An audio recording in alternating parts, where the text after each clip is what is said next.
कहानियां इसलिए सुनाई जाती हैं ताकि उसके पीछे का जो अर्थ होता है उसको समझना ज्यादा सरल हो जाए।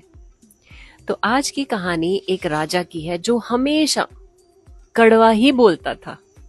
मुंह खोलता था तो ताना देता था, गाली देता था। सारे उससे परेशान थे। एक दिन उसने दरबारियों से कहा कि कल सारे वो चीज लेकर आना जो उन्हें सबसे बुरी लगती है।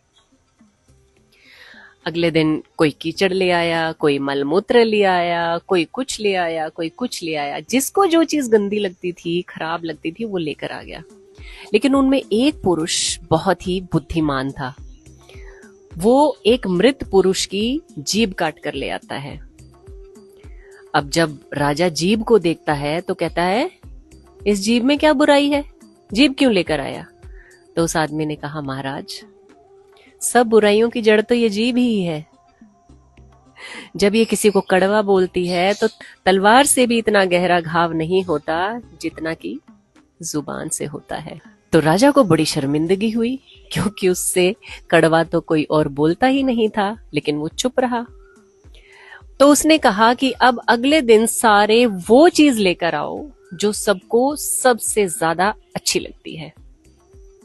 अगले दिन सारे के सारे, कभी घी, कोई दूध, कोई शहद, कोई फूल, जिसको जो भी चीज अच्छी लगती थी वो चीज लेकर दरबार में पहुंच जाते हैं। लेकिन वो आदमी फिर से एक मरे हुए आदमी की जीभ काट कर ही ले आता है। अब राजा उसको देखकर फिर हैरान हो जाता है कि भाई, कल तक तो तू कह रहा था कि ये जुबान ही सबसे कड़वी चीज है, और आज तू कह रहा है कि सबसे मीठी चीज और सबसे अच्छी चीज जुबान है। तो वो आदमी कहता है, महाराज, यही तो बात है। ये जुबान जब कड़वा बोलती है, बुरा बोलती है, तो इससे बुरी कोई चीज नहीं होती। लेकिन जब ये मीठा बोलती है, लोगों का सम्मान करती है, आदर करती है, प्रभु का नाम लेती है, तो इससे अच्छी चीज भी दूसरी कोई नहीं होती। तो राजा ये सुनकर हैरान रह गया कि आज तक वो जिस जुबान का गलत प्रयोग कर रहा था, उससे कितने लोगों के दिल टूट रहे थे।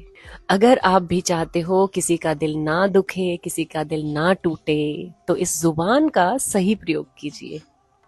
वो कहते हैं कि अगर आपकी जुबान पर घाव लग जाए ना, तो वो घाव पूरे शरीर में सबसे जल्दी ठीक होता है। लेकिन इस जुबान से ही अगर किसी को घाव लग जाए तो वो पूरा जीवन ठीक करना नामुमकिन होता है।